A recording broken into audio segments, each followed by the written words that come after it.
यहोशू की किताब आज हम शुरू करेंगे। अभी तक हम व्यवस्था विवरण की किताब से सीख रहे थे और आज हम यहोशू की किताब में से एक अध्याय 1 और 2 वचन पहले हम पढ़ते हैं। यहोवा के दास मूसा की मृत्यु के बाद यहोवा ने उसके सेवक यहोशू से, जो नून का पुत्र था, कहा, मेरा दास मूसा मर गया है, इसलिए अब तू उठ, कमर बांध और इस सारी प्रजा समेत यरदन पार होकर उस देश को जा जिसे मैं उनको अर्थात इजराइलियों को देता हूँ। आमीन। प्यारे प्रभु जी, एक बार फिर से हम आपको दिल से धन्यवाद करते हैं आपके प्रेम के लिए, आपके उस महान बलिदान के लिए, आपकी उस उत्तम योजना के लिए जो आपने हमारे लिए रखी हुई है। प्रभु जी, प्रार्थना करते हैं हम सबको समझने में हमारी मदद कर दें, समझ खुल जाए, बुद्धि खुल जाए। पवित्र आत्मा आप ही हमारे टीचर हैं, अध्यापक हैं, सहायक, आप हमारी मदद करें। आज का वचन हमारी सोच को परिवर्तित करे प्रभु, एक स्तर से अगले स्तर तक हम उठने पाएं।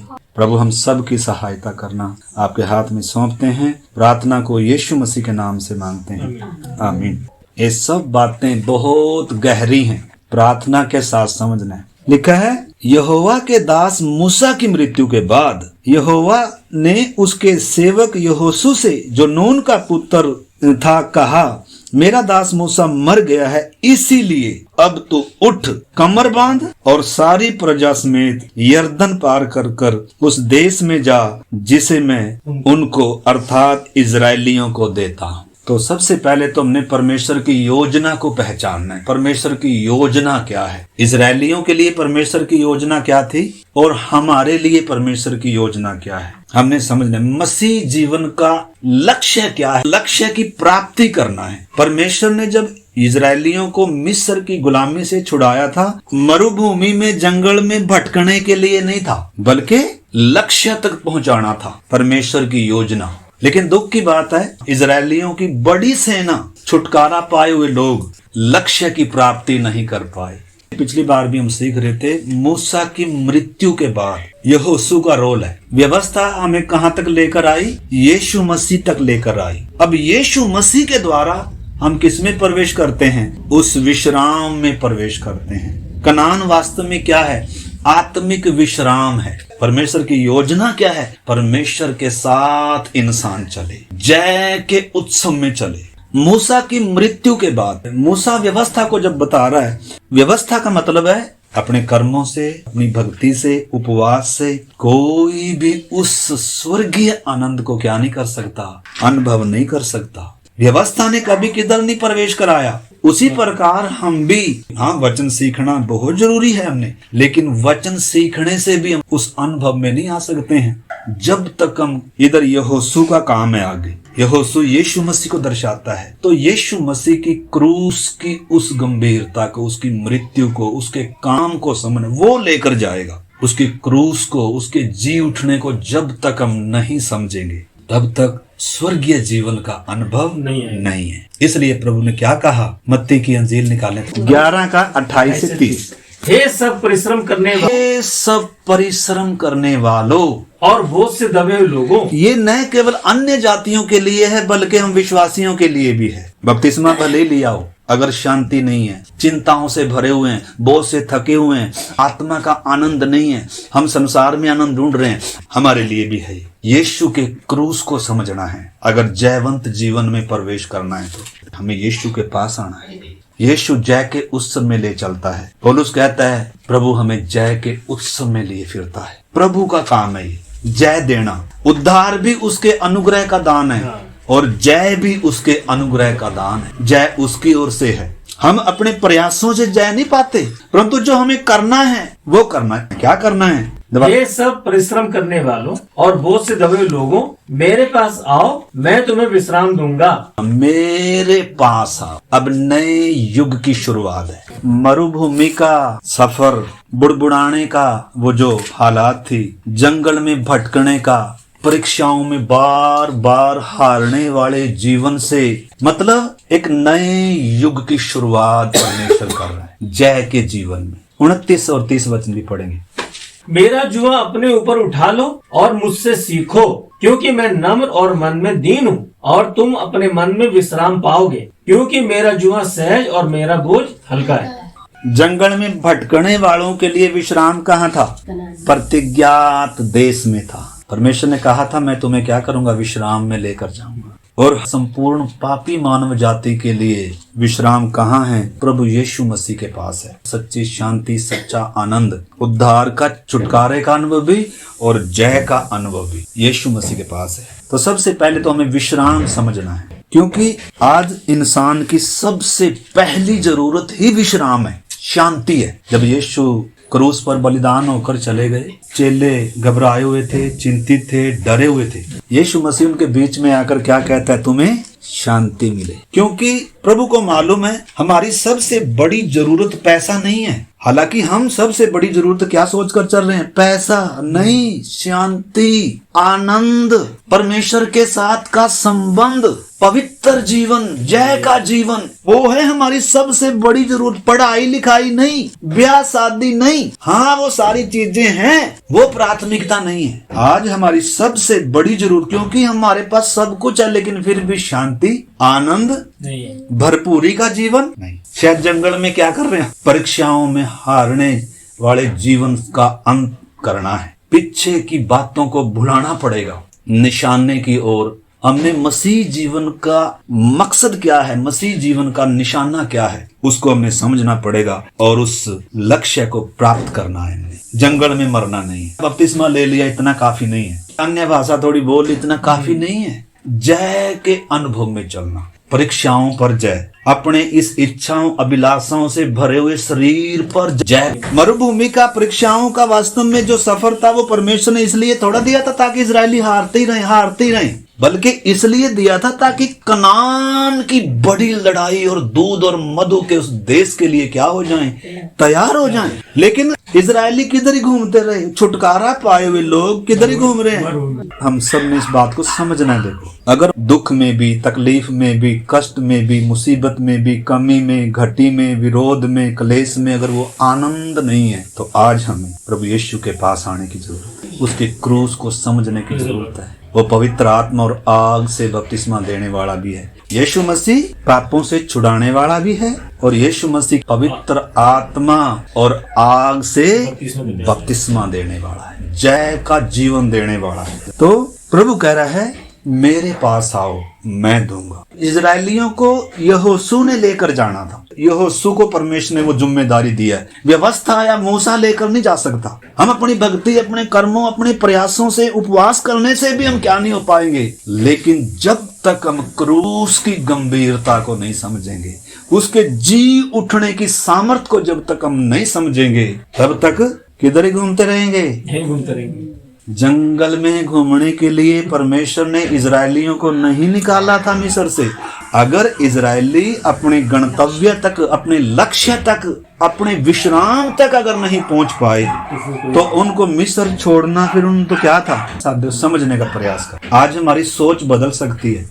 परमेश्वर का वचन गारंटी देता है। प्रभु क्या कह रहा है? मूसा मर चुका है, इसलिए उठ हियाव बांध। यहोशू न केवल यीशु मसीह को बता रहा है बल्कि हमारे लिए भी प्रभु वचन कह रहा है मूसा मर चुका है। जंगल के सफर को भूल जा, पीछे की बातों को भूल जा, निशाने की ओर देख। मैंने तेरे लिए कौन सा लक्ष्य रखा है। हमने अपने मसीह जीवन के लक्ष्य को पहचाना। बपतिस्मा लेना काफी थोड़ा होता है। जिन्हें क्रूस समझा है उनके लिए कनान। क्रूस नहीं समझा, यीशु का काम नहीं समझा, तो अब हमारे जीवन में कभी भी उस आनंद को क्या नहीं कर पाएंगे, जय के जीवन को अनुभव नहीं कर पाएंगे। हम परीक्षाओं में गिरते। परीक्षा तो देखो आएंगी। परमेश्वर इजरायलियों को किधर से लेकर आया? परीक्षाओं के बीच में से। अगर मरुभूमि ही पास नहीं करी, अभी मन्ना बटोरने का सिद्धांत नहीं आया, अभी मिस्र अंदर से निकला नहीं, अभी बुड़बुड़ाना है, अभी तो कनान में तो लड़ाई है। बच्चों का काम नहीं है, लड़ाई प्रधानों से है। मसीह जीवन है क्या? मसीह जीवन की शुरुआत नए जन्म से होती है। जैसे इजरायलियों की शुरुआत कहाँ से हुई? मेमने के लहू के द्वारा छुटकारा पाया उन्होंने मिस्र से। नए जन्म में क्या क्या आता है? विश्वास करना है, जिलाया जाना है, मन फिराव इसमें है, पश्चाताप है, परिवर्तन और बपतिस्मा। ये चीज जब तक एक व्यक्ति के जीवन में नहीं आती, उसने तो अभी तक अपना सफर ही नहीं शुरू किया।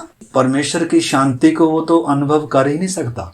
मसीह जीवन सिर्फ ताली बजाना नहीं है, प्रार्थना करना नहीं है, संगति में आ जाना नहीं है, बाइबल पढ़ना नहीं है, बल्कि मसीह जीवन की एक शुरुआत है और उसका एक लक्ष्य है। शुरुआत करके जैसे हमें लक्ष्य तक पहुंचना है। मान लो हमने दिल्ली जाना, गाड़ी पकड़नी पड़ेगी, घर से निकलना पड़ेगा तैयारी के साथ। अगर अभी तक घर में ही बैठे हैं तो दिल्ली तो बहुत दूर है। तो हम में से अभी जितने भी हमारे भाई बहन ऑनलाइन भी जुड़े हुए हैं या इधर भी बैठे हुए हैं, मसीह जीवन है क्या, उस चीज को हम समझ। सबसे पहले नया जन्म है। जिन्होंने मेमना खाया है उन्होंने कनान के लिए अपना सफर क्या किया है, शुरू किया है। लेकिन उधर अंत नहीं है, वो शुरुआत मात्र है। परमेश्वर की योजना मिस्र से छुड़ाना सिर्फ नहीं था, बल्कि इनको अभी मरुभूमि में तैयार करना है कनान के लिए। और परमेश्वर जल्दी ही इनको तैयार कर भी दिया था।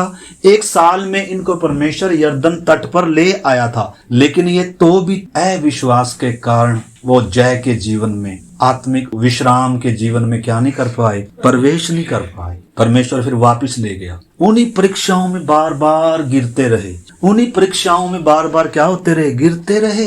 अगर अभी तक हमने खाने पीने की बातों में जय नहीं पाई, टीवी मोबाइल इन चीजों पर नहीं जय पाई, संसार की बातों पर जय नहीं पाई, तो अभी तो फिर मतलब अगर परमेश्वर हमारे जीवन से खुश नहीं है, पवित्र आत्मा हमारे जीवन से अगर खुश नहीं है, तो जय का जीवन कभी भी क्या नहीं कर। क्योंकि वचन में लिखा है स्वर्ग का राज्य खाना पीने में नहीं, बल्कि वो आनंद है, वो धार्मिकता है, वो मेल मिलाप है। जो किससे होता है? पैसे से? पवित्र आत्मा से होता है। यीशु का काम अपने जीवन में पहचानना और पवित्र आत्मा का काम हमने पहचानना है। तो सबसे पहला तो नया जन्म पाना। कोई भी नए जन्म के बिना स्वर्ग के राज्य को देख नहीं सकता, प्रवेश नहीं कर सकता। सबसे पहली बात तो हमने ये समझनी है। अगला आगे करें ब्रदर, धर्मी ठहराया जाना। धर्मी ठहराया जाने का मतलब है हमने यीशु मसीह को पहन लिया तो परमेश्वर ने हमें धर्मी ठहराया है। धर्मी ठहराना लक्ष्य की पूर्ति नहीं है। मसीह जीवन का लक्ष्य है सिर्फ धर्मी ठहराया जाना नहीं है। हमें धर्मी ठहराए गए जब हमने विश्वास किया, बपतिस्मा लिया। यीशु ने हमें धर्मी ठहराया, यीशु की धार्मिकता में पहनाई, लेकिन वो बाहरी तौर पर पहनाई गई है। हमारे अंदर से एक पवित्रता ही आनी है, हमारे विचारों में पवित्रता ही आनी है, हमारे कामों में पवित्रता ही आनी है, हमारी बोल बाणी में, हमारे सारे व्यवहारों में क्या आनी है। हमने मसीह जीवन का लक्ष्य क्या है उस बात को हमने समझना है। परमेश्वर की योजना क्या है? एक ऐसा इंसान जो उसके स्वभाव में हो, उसकी डील डोलता में हो। स्वर्ग ले जाना परमेश्वर की योजना नहीं है, बल्कि ऐसे लोगों के लिए अनंत काल है जो मसीह के स्वभाव तक आए हैं। पवित्र संत लोग, जय पाए हुए लोग, संसार पर जय पाए, पाप पर जय पाए, उनके लिए परमेश्वर की योजना है आगे। अगर अभी संसार ही हमें अपने में खींच रहा है, संसार का फैशन है, संसार का प्यार है, संसार में की वस्तुएं हैं, अगर अभी तक हमारा इनकी तरफ ही अगर झुकाव है, यीशु की तरफ नहीं है, स्वर्गीय राज्य की तरफ नहीं है। वचन तो कहता है स्वर्ग का राज्य खेत में छिपा वो खजाना है, जब किसी ने पाया तो मारे आनंद के अपना सब कुछ बेचकर। इसके पास कुछ नहीं है अभी, इसके पास स्वर्ग का राज्य है।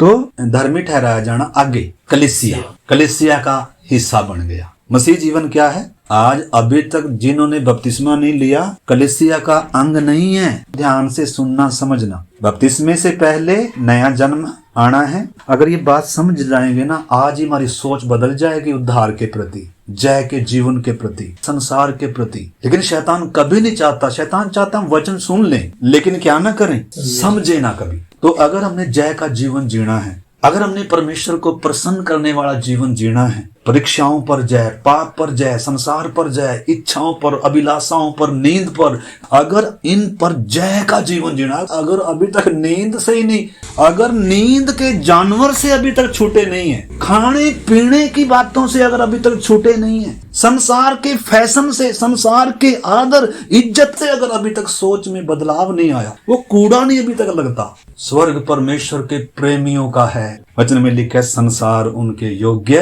नहीं था। यीशु के मुकाबले संसार का चुनाव करूं मैं उसका चुनाव करूं जिसने यीशु को क्रूस दिया। संसार से मित्रता करूं यीशु को छोड़कर, संसार को अपना स्वामी मानूं मैं धन दौलत के पीछे जाऊं। यीशु मसीह मेरी दौलत है, यीशु मसीह मेरा सच्चा मित्र है। जय का खजाना इधर ही है। परीक्षाओं पर जय, पाप पर जय, इच्छा अभिलाषाओं पर जय, तो मसीह जीवन का लक्ष्य क्या है, परमेश्वर की योजना क्या है, किस लक्ष्य तक मैंने और आपने पहुंचना। मेरे प्यारे भाई बहनों, संगति में आना लक्ष्य नहीं है, बपतिस्मा लेना भी लक्ष्य नहीं है, अन्य भाषा बोलना भी लक्ष्य नहीं है। हाँ, ये हमारे जीवन में आते हैं चीजें ये, लेकिन हमने समझना मसीह जीवन है क्या। तो इधर हम तीसरा पॉइंट जो देख रहे हैं, कलीसिया। कलीसिया में कौन है? मसीह की देह का अंग कौन है? जो जंगली जैतून से कटा है। जंगली जैतून संसार को दर्शाता है। इधर आप देख सकते हैं 2 पेड़, ये जंगली है, इधर से कटने के बाद बपतिस्मा है। इधर से ऐसे झुकाकर डाली को अगर बपतिस्मा दिया है तो वो बपतिस्मा नहीं है। अगर बचपन में बपतिस्मा दिया है तो वो भी बपतिस्मा नहीं है। अगर आपने अपने आपे में आए बिना बपतिस्मा लिया है, पापों की पहचान आए बिना, सत्य की पहचान आए बिना अगर बपतिस्मा लिया है तो वो बपतिस्मा सही नहीं है। बपतिस्मा आपको यीशु से जोड़ रहा है। आपके जीवन का सबसे बड़ा और सबसे कीमती फैसला है वो, जब आप यीशु के पीछे चलने का निर्णय लेते हैं। गीत कौन सा होता है? संसार को छोड़कर, सलीब को लेकर मैं यीशु के पीछे चलने लगा।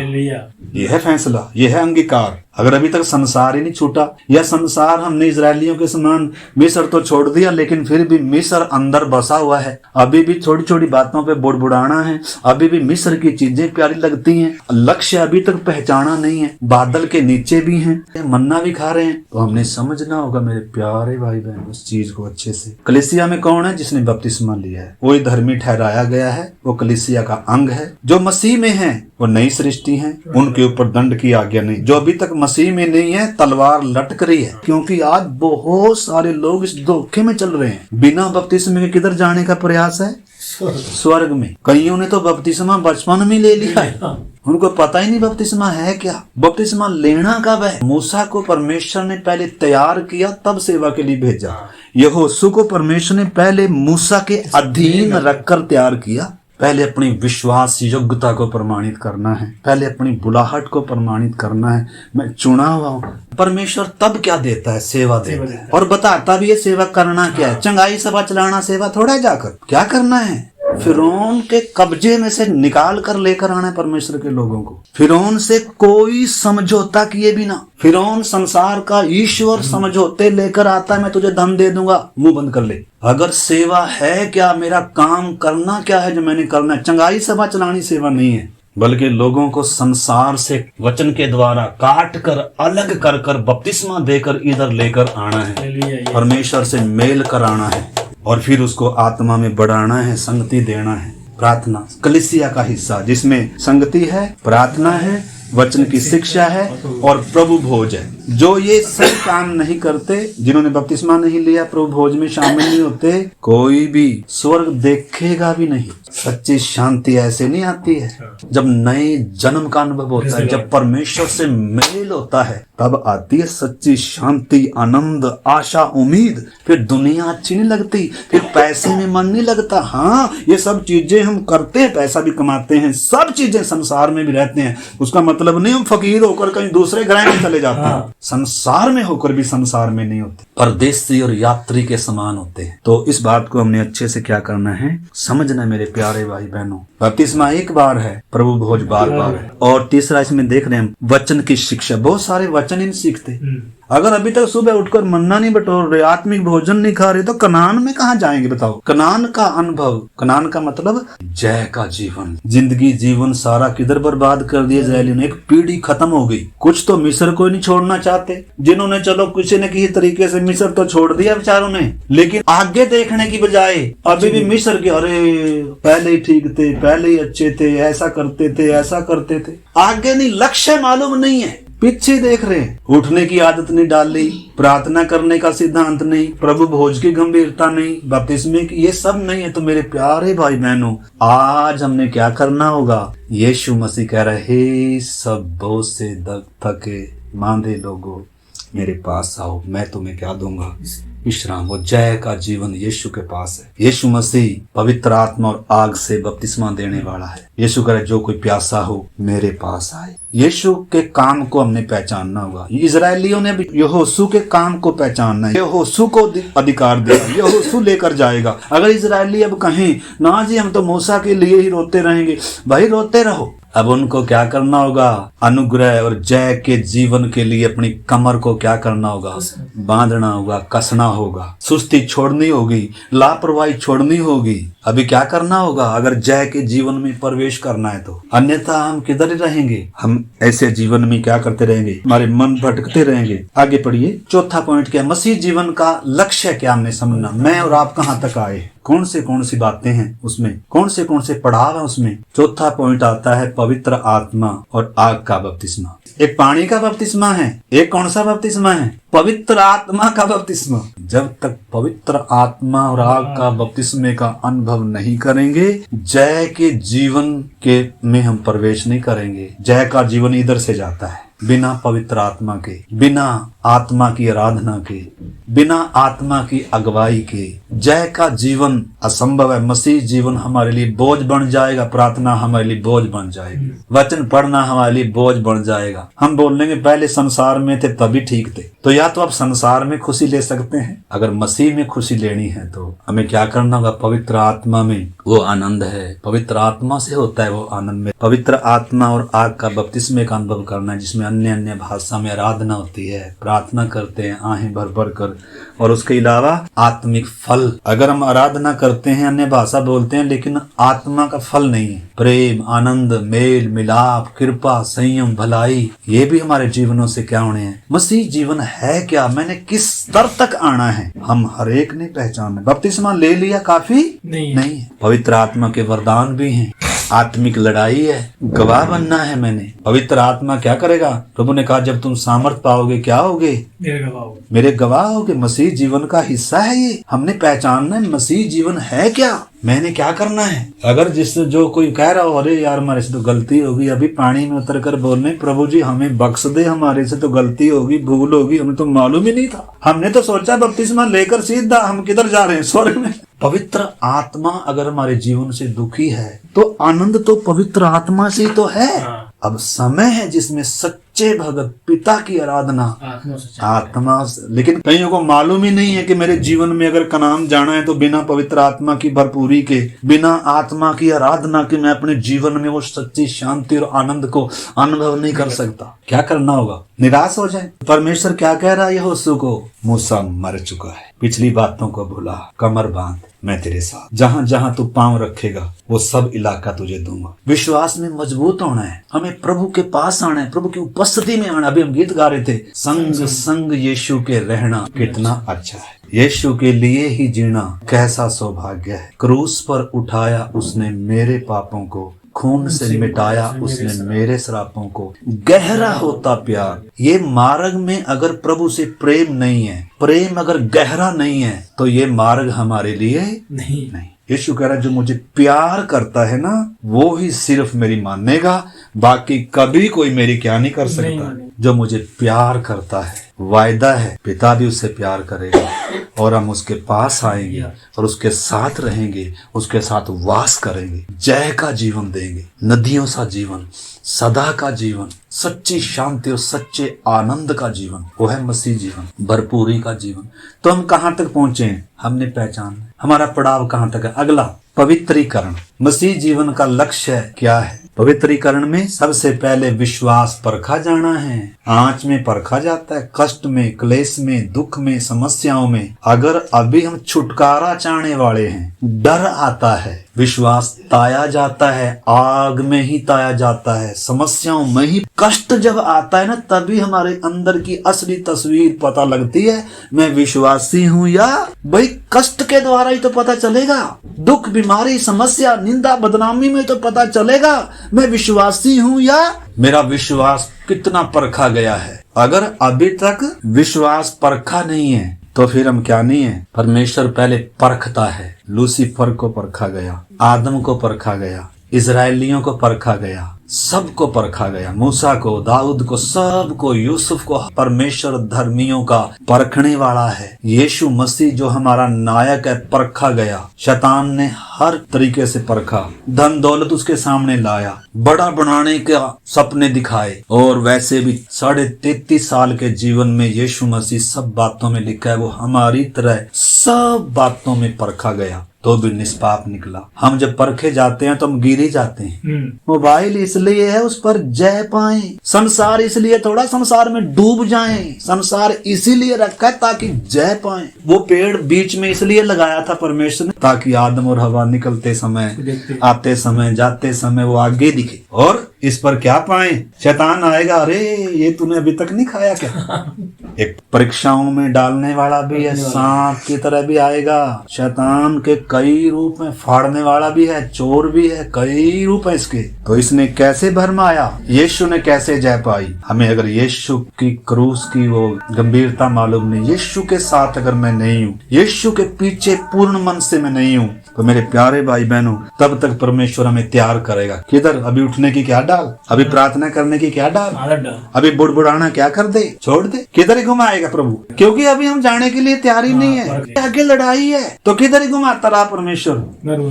तो मरुभूमि में घूमते रहेंगे क्या? प्रभु क्या कह रहा है? बहुत हो गया जंगल के सफर से, आप क्या करो, अब आगे लक्ष्य की ओर, निशाने की ओर देखो। मैंने तुम्हें मिस्र में से इसलिए थोड़ा छुड़ाया था, मरुभूमि में दफन हो जाओ, बुड़बुड़ाते रहो, भटकते रहो, हमारा मन भटकता रहे, हम चिंतित रहें, हम परेशान रहें, हम डरे रहें, हम उदास रहें, हम मिस्र की चीजों की तरफ जाएं। इसलिए थोड़ा यीशु क्रूस पर मरा है। पवित्रीकरण में क्या क्या आता है? विश्वास परखा जाता है, जिसमें ईश्वरीय चंगाई, जान देने का मन आना है, प्रभु के लिए मरने का मन आना है। और ये तब तक नहीं होगा जब तक उसके प्रेम में जड़ नहीं होगी। क्रूस पर उसने मेरे लिए किया क्या है, क्रूस जब तक नहीं समझेंगे, उसके पुनरुत्थान को जब तक नहीं समझेंगे, तब तक मृत्यु का भय राज करेगा। अगर पाप अंदर है तो डर आएगा, पाप निकल गया तो भी अगर अंदर आत्मा की भरपूरी नहीं है तो भी डर आएगा। प्रभु से गहरा प्रेम नहीं है तो भी डर आएगा। यीशु ने कहा जो कोई जय पाएगा, जय का जीवन। तो परमेश्वर नहीं चाहता परमेश्वर के लोगों पर शैतान राज करे, मौत का भय राज करे, पाप राज करे, कोई इंसान का डर उसके अंदर राज करे। नहीं, परमेश्वर चाहता है परमेश्वर के लोगों में राजाओं का राजा राज करे, प्रभुओं का प्रभु राज करे, अनंत जीवन राज करे, पवित्र आत्मा से भरे हुए। जब चेलों के अंदर ये अनुभव आया, उन्होंने उल्टे क्रूस पर लटक कर अपने प्रेम का सबूत देकर गए। मसीह जीवन का लक्ष्य हमने पहचाना। मसीह जीवन है क्या? इधर फिर अगली बात इसमें आती है, जब हम अगर वचन से शुद्ध नहीं होते तो कष्ट के लिए तैयार हो जाए। ताड़ना भी होती है उसमें, और उसमें क्या भी होता है, क्योंकि हम याकूब की तरह कई बार क्या होते हैं, टेढ़े होते हैं। टेढ़े को प्रभु क्या करता है? फिर सीधा करता है आग में। जल्दी मान जाएंगे तो अच्छा है। नहीं, परमेश्वर से कोई भाग सका है? योना भागने का प्रयास कर रहा था। योना को परमेश्वर ने कुछ करने के लिए कहा, योना भाग रहा चालाकी से। तूफान बहुत आई, दूसरे लोग उठा रहे, अरे बैठकर प्रार्थना कर। इसको प्रार्थना करने का भी क्या नहीं था, मन नहीं था। अन्य जाति प्रार्थना कर रहे हैं और विश्वासी होकर इसको क्या आ रही है, तो नींद में सोया पड़ा है। अच्छा, ऐसी मछली में डाल लेगा, इसको कई दिन तक क्या नहीं आएगी, नींद नहीं आएगी भाई जी। जिसके कान हो वो सुन ले, उसको मालूम है नींद कैसे उतारनी है, पैसे का नशा कैसे उतारना है, चोरी चलाकी का वो बातें कैसे निकालनी है। परमेश्वर से भागने का प्रयास नहीं करना, पवित्रीकरण होना है हमारा। परमेश्वर आग का टेम्परेचर क्या करेगा, आग का टेम्परेचर बढ़ाएगा। शुद्ध करना है, आग में शुद्ध करेगा, लहू से शुद्ध करेगा, आत्मा से शुद्ध करेगा, वचन से धोएगा। उसने ठानी हुई है जैसे मैं पवित्र हूँ, तूने भी क्या बनना है, पवित्र बनना है। ये तेरे लिए मेरी क्या है, ऊंची योजना है। हमें समर्पण करना होगा। अगर हमारे जीवन में समर्पण नहीं होगा तो हम हाथ से छूटकर निकल जाएंगे। अगली बात कष्ट है। यीशु के लिए दुख उठाना। लिखा है जैसे यीशु ने हमारे लिए दुख उठाया, उसी मनसा को हथियार की तरह, वस्त्र की तरह क्या कर लो, पहन लो, धारण कर लो। मसीह के लिए कष्ट उठाना। अभी तक हमने अपने कामों के लिए कष्ट उठाए होंगे, अपनी मूर्खता के लिए कष्ट उठाए होंगे। क्या यीशु के लिए कोई कष्ट उठाया? मसीह जीवन का लक्ष्य क्या है? हम किसको मसीह जीवन समझ बैठे? बपतिस्मा ले लिया, मसीह जीवन हो गया? नहीं, हमें समर्पण करना है। मसीह के लिए जीऊंगा, मसीह के लिए मरूंगा। अगला, प्रेम के साथ क्या करना है, दुख उठाना और मसीह के स्वभाव में बदलना हमारे जीवन का मकसद। अगला, महिमा पाना। और अगला, सातवां, स्वर्गारोहण। मेरे और आपके जीवन का क्या लक्ष्य है? क्या बपतिस्मा लेना, प्रार्थना में आ जाना? हमने अपने जीवन के मकसद को पहचानना है। मेरे और आपके जीवन का मकसद क्या है? तो प्रभु क्या कह रहा है, मेरा दास मूसा मर गया है, इसलिए अब तू उठ, कमर बांध और इस सारी प्रजा समेत यरदन पार होकर उस देश को जा जिसे मैं उनको अर्थात इजरायलियों को देता हूँ। अभी हमने क्या करना है? भटकने वाले, जंगल के परीक्षाओं में गिरने वाले सारी बातों से क्या करना है? उठकर कमर बांधनी होगी। नहीं तो परमेश्वर किधर ही घुमाएगा तब तक। अगर नींद से जैन नहीं पाई तो कनान भूल जाएं। कनान में मन्ना नहीं है, कनान में क्या है? दूध और मधु है। जैसे ही कनान में इजरायली प्रवेश किए, जब उधर का वो अन्न खाने लगे, उसी समय मन्ना क्या हो गया? बंद हो गया। मिस्र में वो मेमना खाना था, मरुभूमि में मन्ना खाना था। और मन्ना कितने बजे बटोरना था? मन्ना कितना बटोरना था? मन्ने के सिद्धांत क्या थे? 6 दिन काम करना, 1 दिन विश्राम करना। इब्रानी 4 का 1 और 2 पढ़ेंगे। इसलिए जबकि उसके विश्राम में प्रवेश करने की प्रतिज्ञा अब तक है, तो हमें डरना चाहिए, ऐसा न हो कि तुम में से कोई जन उससे वंचित रह जाए, क्योंकि हमें उन्हीं की तरह सुसमाचार सुनाया गया, पर सुने हुए वचन से उन्हें कुछ लाभ नहीं हुआ, क्योंकि सुनने वालों के मन में विश्वास के साथ नहीं बैठा। सबसे पहले जब विश्राम दे, परमेश्वर ने इंसान को इसलिए नहीं बनाया काम करता रहे, बल्कि 6 दिन में परमेश्वर ने काम किया, 7वें दिन क्या ले रहा है? विश्राम ले। कई विश्वासियों को ये भी विश्राम नहीं है, न तो आत्मिक विश्राम है न शारीरिक विश्राम है। संडे के दिन भी इजरायली कभी विश्राम में प्रवेश नहीं करे। 32 लाख क्या हो गए? 2 ही सिर्फ प्रवेश करे। ज्यादा भीड़ किन की है? बुड़बुड़ाने वालों की आज भी। ज्यादा भीड़ किन की है? मिस्र को चाहने वालों की आज भी। हम भीड़ की तरफ हैं या 2 जनों की तरफ हैं? यहोशू और कालेब। परमेश्वर ने कहा ये पूरी रीति से मेरे पीछे चलते हैं। अगर मैं और आप पूरी रीति से प्रभु के पीछे नहीं चलते, कनान का अनुभव मेरे प्यारे भाई बहनों तब तक हमारे से दूर रहेगा, जब तक हम यीशु के पीछे पूरी रीति से नहीं चलते, आधे अधूरे मन से नहीं। तो सबसे पहले 4 में लिखा है, परमेश्वर ने 7वें दिन अपने सब कामों को निपटाकर विश्राम किया, और इस जगह फिर वह कहता है, वे मेरे विश्राम में प्रवेश करने ना। असली विश्राम में कौन प्रवेश करेंगे? मन्ना कितने दिन बटोरना था? 6 दिन। 7वां दिन क्या करना था? विश्राम। लेकिन ये क्या कह रहे हैं? विश्राम कैसे करें हम? हमारी तो आदत है काम करने की। हमें तो क्या चाहिए? कल के लिए भी, कल की चिंता भी तो करनी है। कल क्या खाएं? अरे कल जो खाएंगे, मैंने 6ठे दिन क्या कर दिया? तुम्हें जाना है संडे के दिन, जा सकते हैं, लेकिन किसके लिए तैयार हो जाएं? अगर वचन अच्छा नहीं लगता, नींद आ रही है, अगर प्रार्थना करने में मन नहीं है, तो किसके लिए तैयार रहें? अगर पुत्र हैं तो सबसे पहले तो परमेश्वर ने स्वयं विश्राम किया। लिखा 6 दिन काम किया, 7वें दिन क्या किया? विश्राम किया। तो सबसे पहले तो शपथ का विश्राम है, उत्पत्ति 2 में लिखा हुआ है। अगला कनान का विश्राम था, हम अगली बार देखेंगे। तीसरा आत्मिक विश्राम है। चौथा 1000 साल का राज्य आ रहा है, वो भी विश्राम है, 7वां वर्ष आ रहा है। और आखिरी में अनंत काल का क्या है? विश्राम है, सच्चा विश्राम। यीशु क्यों मरा? ताकि हम उस विश्राम में प्रवेश करें, सच्ची शांति के, सच्चे स्वर्गीय राज्य के वारिस हो, जय का जीवन देने के लिए यीशु बलिदान हो। आइए हम प्रार्थना करते हैं। हालेलुया। प्रभु धन्यवाद इस बेशकीमती वचन के लिए। प्रभु हमें इन वचनों की गहराइयों को सीखने के लिए, समझने के लिए, ग्रहण करने के लिए, इसको मानने के लिए, आपकी आज्ञाओं को मानने के लिए, आपको प्रेम करने के लिए, प्रभु सच्ची शांति, सच्चे आनंद को अपने जीवनों में अनुभव करने के लिए आप हम सब की सहायता करें। हम गुलाम ना रहें प्रभु जी। वचन कहता है जो कोई पाप करता है वह पाप का दास है, और दास सदा घर में नहीं रहते, परंतु पुत्र सदा घर में रहते हैं। प्यारे प्रभु ये वचन हम हरेक के जीवन में काम करें। आने वाले दिनों में प्रभु हम कनान के उस सचमुच में सच्चे विश्राम को, जय के जीवन को अपने जीवनों में अनुभव करें।